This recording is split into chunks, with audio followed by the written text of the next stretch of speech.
Yo, yo, yo, people and patrons of the night, it is your boy, the Horrorlander, and today I'm going to be giving you guys another Goosebumps book review, and I'm going to be talking about a sequel to an original 62 Goosebumps book that I read before. It's part of a series of Goosebumps books out there, and the reason why it intrigued my attention to read it now is because in a recent video when I talked about my Goosebumps bucket list, I said that the one series I would want to get another sequel is within here, and it's because I'm a fan of aquatic horror. And you guys would know this if you keep up with my channel. Some of you guys who personally know me as well as reviewers, I love anything that has to do with aquatic horror. I've seen a lot of movies, I've read a lot of books and short stories that have to do with the terrors and fears of the ocean, rivers, lakes. Hell, it could be your bathtub, sink, pool, I don't care. Even the toilet works, as long as it has to do with aquatic horror. Because a lot of the time when it comes to the ocean, specifically, and these underwater ecosystems, they don't follow the rules of, land terrain, all right? There's a lot of alien type of creatures that are found down there. I think we've only explored like 8% of our oceans or so on Earth, maybe 10%. So there's a lot of just unknown out there, freaky, terrifying, huge, creepy things that you can find down in the deep water.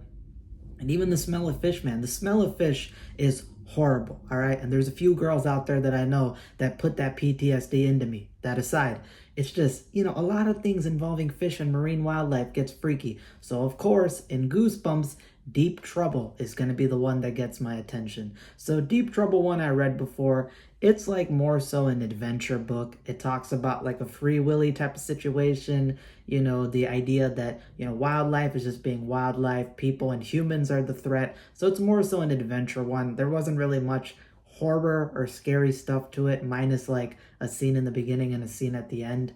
But I heard that the sequel is more so focused on the scary aspect. So that's why I picked up Deep Trouble 2. If you didn't see the video, title, or you didn't catch what the cover was on the thumbnail, talking about Deep Trouble 2. Gonna go into a little bit about the plot and then get into my positives, my negatives, and my overall thoughts about how I feel about the book. So without further ado, get your scuba gear on, get on top of that boat, because now we're going to be sailing off to the high seas for this sequel to Deep Trouble 2. And that goofy ass cover that Tim Jacobus made of that absolutely derpy looking fish never gets old.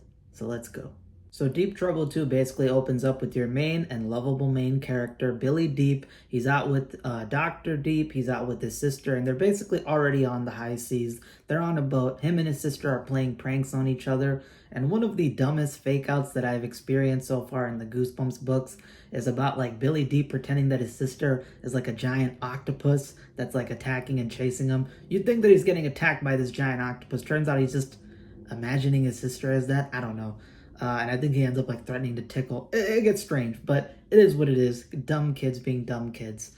But as the story progresses, they start realizing and running into some strange stuff, which is that the local part of this ocean, the waters that their boat is basically surrounded around, and maybe something on their boat, is that the marine animals, the fish, the wildlife, are supersized. They are bigger than to be expected. They get chased by this huge shark, which is like the size of like a junior megalodon or something way too big, scares them off, and when it rams into the boat shakes, and Dr. Deep comes out. He gets freaked out. He believes them. He doesn't believe that the kids are playing a prank on him, but he's like wondering like, how could a shark get so big? That's strange.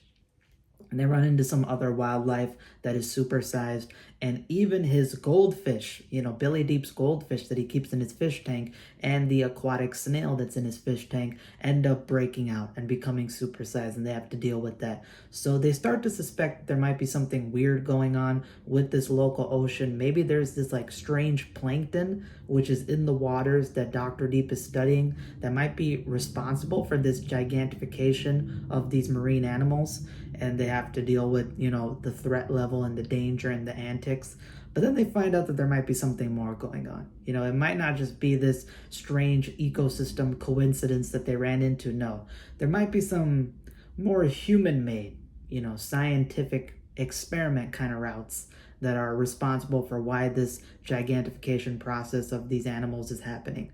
And they might find the culprit for it and run into some problems involving that. And they have to deal with this scientific experiment, crazy stuff going on, the villain, as well as the ever-present threats of those huge fish and marine wildlife that's causing them some issues. So that's effectively the plot without me giving too much away.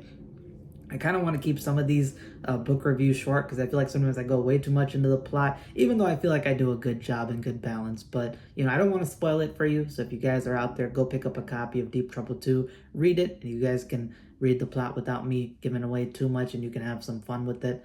But let's go into the positives now and then the negatives and how do I overall feel about Deep Trouble 2, the book. So for the positives, again, I'm a fan of aquatic horror. I like the idea of, the dangers of the ocean and this, sequel, Deep Trouble 2. I say sequel because a lot of the time Goosebumps sequels are kind of just in name a sequel. It's not like following continuous plot lines. Yeah, again, with Deep Trouble, it's the same main characters, Billy Deep, Dr. Deep, his sister, but oftentimes they get sent to different adventures like this one. But this one focuses more on the scary aspect, the freaky aspect. There's a lot of good scenes involving the gigantified marine animals. You have that scene with the shark, which is intense. This, huge shark that's chasing them in the water, rams into their boat, shows the threat level.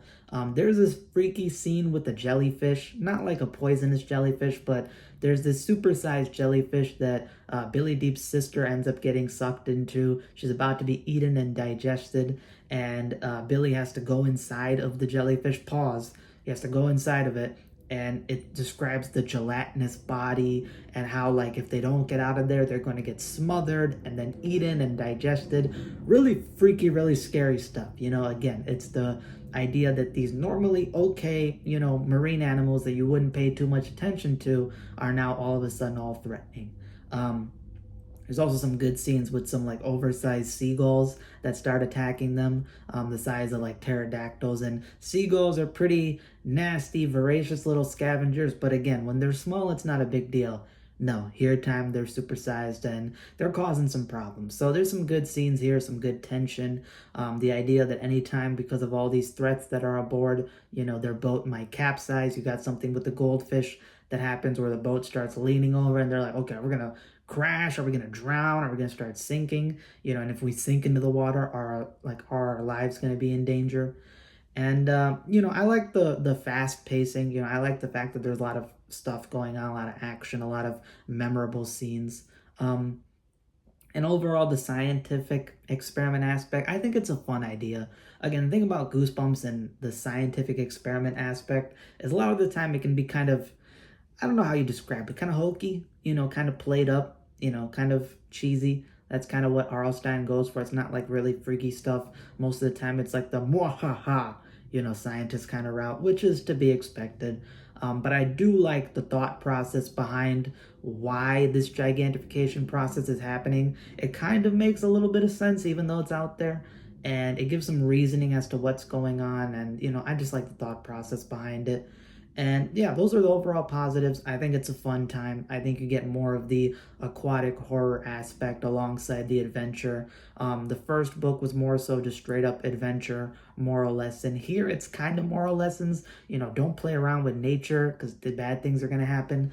But at the same time, you get more of those scary, intense aspects.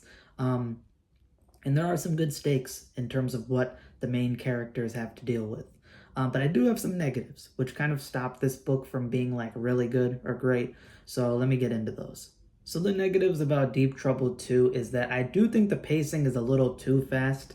It very much feels like you're going from point A to point B to point C to point D. It has that little bit of like a GYG kind of feel. Again, it's a mainline book, but you keep going from scene to scene, action to action sequence. So it's not really like cohesive. There's not like a well-structured kind of plot. It's kind of just taking you from, this point to that point, and dealing with that stuff. You also have the idea that the villain is kind of dumb. All right, there's some things that the villain does specifically towards the end. I don't have a problem with the villain throughout most of the book, but there's something that he does at the end which is doesn't make any sense. It's not logically making any sense. It's just kind of stupid. But I don't know. I don't know. It didn't make much sense. I guess if you look at the alternative, but the alternative that he chose was not that good. It was a decision made by the villain that didn't make much sense. And again, it plays into the whole idea of R.L. Stine. Anytime he does like science experiments and that stuff, it's always the hokey, cheesy aspect of scientific experiment more than like freaky body horror or crazy monsters or stuff like that.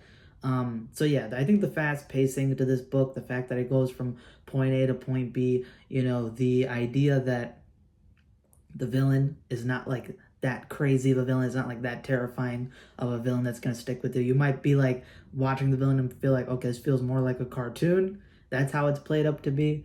And it's not somebody who you can take seriously and really deal with. Like, oh yeah, this guy's threatening. But overall, despite that, I think this is still a fun book. I know this book kind of gets a little bit dunked on. People think it's like average or below average sometimes. I would give this book an 8.2 out of 10 good. I think this is a good book. I think this is a fun book. I think it has a lot of fun aspects to it. Again, it gives you more aquatic horror. It gives you more action. It gives you a lot of good creature feature stuff, which I enjoyed. I do think it could have been toned up a little bit in terms of more threatening creature feature, but I'm not gonna lie, it's R.L. Stine. I don't expect the highest level creature feature stuff from this guy. I can't expect like, adult horror level, toned back for kids level. No, it's mostly just gonna be fun, goofy stuff. But I do appreciate the creature feature stuff. It makes it interesting. It makes it fun. This is not a boring book. You'll have a fun time with it. It passes by quick to me. And it gave me more of what I wanted out of the Deep Trouble series. So for that, I'm appreciative. And it is memorable. I feel like a lot of the scenes in here are fun. They're more crazy, and they more so stick with you. It makes it memorable. The idea, like when Dr. Deep almost gets ran over by this huge snail, or that scene with the jellyfish I talked about, or that shark scene, or the seagull scene, or some other stuff. It makes it more interesting. It makes it more memorable. It's more of an iconic story to me, and one that is more interesting than the first Deep Trouble book. Even that one I still think is decent. I think this one is flat good. It just could have been improved, and with a few small improvements, maybe some extra thing dials up, you could have potentially had like a really good, if not great, book. So that's all I got for Deep Trouble 2. Let me know what you guys think down below. Have you read this book before? Have you checked it out? I know that the episode ended up like mixing some aspects of Deep Trouble 1 and Deep Trouble 2 together, and that one is a travesty. That episode sucks. I'm not gonna lie. I don't like the episode adaptation. But here, I think the books have been doing a good job so far, and I heard Creep from the Deep is the best one, so I'm excited for that.